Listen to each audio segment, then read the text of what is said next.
பொறாமையில 4 வகை இருக்கு. ஒன்று, எனக்கு கிடைக்காதது யாருக்கும் கிடைக்கக்கூடாது. எனக்கு கிடைக்காதது யாருக்கும் கிடைக்கக்கூடாது. ரெண்டாவது, எனக்கு கிடைச்சது யாருக்கும் கிடைக்கக்கூடாது. மூணாவது, யாருக்கிட்ட என்ன விஷயம் இருக்குதோ அது இல்லாமல் போகணும். இது மூணும் ஹராம். யாருக்கிட்ட என்ன இருக்குதோ அது இல்லாமல், எனக்கும் தேவை அவனுக்கும் தேவை இல்லாமல் போய்த்திரும். இப்ப ஆதம் அலைஹிஸ்ஸலாத்துக்கு கிடைச்ச அந்த அந்தஸ்து கண்ணியத்தை பார்த்து ஷைத்தான் அல்லாஹ் கிட்ட பேசுறான், யா அல்லாஹ் இவன் எல்லாத்தையும் நான் வழி கெடுப்பேன்.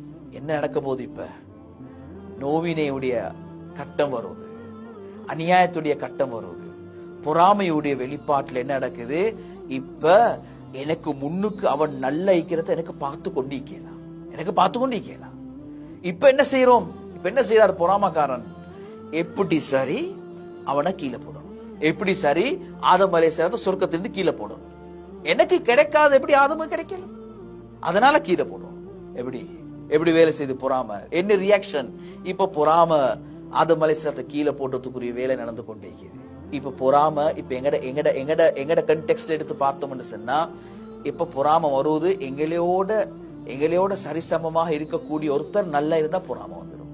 எங்களையோட வளர்ந்த ஒருத்தர் ஒரு கொஞ்சம் முன்னேறினா பொறாம வந்துடும். ஒரே கிளாஸ்ல இருக்கக்கூடிய ஒருத்தர் அவரு கொஞ்சம் முன்னேறிக்கிறனா பொறாம வந்துடும். ஒரே குடும்பத்துல நானா தம்பி ஆயிக்கிறவரு, அவருக்கு ஒரு நல்ல ஒரு இடம் அமைஞ்சிருக்குது, தாத்தா தங்கச்சா இருக்கிறாங்க, தாத்தாக்கு முடிச்சு கொடுத்துக்கிற இடம் நல்லா இருக்குது, இப்ப பொறாம வந்துடும். இப்ப வெளிப்பாடு பொறாம வந்தது அது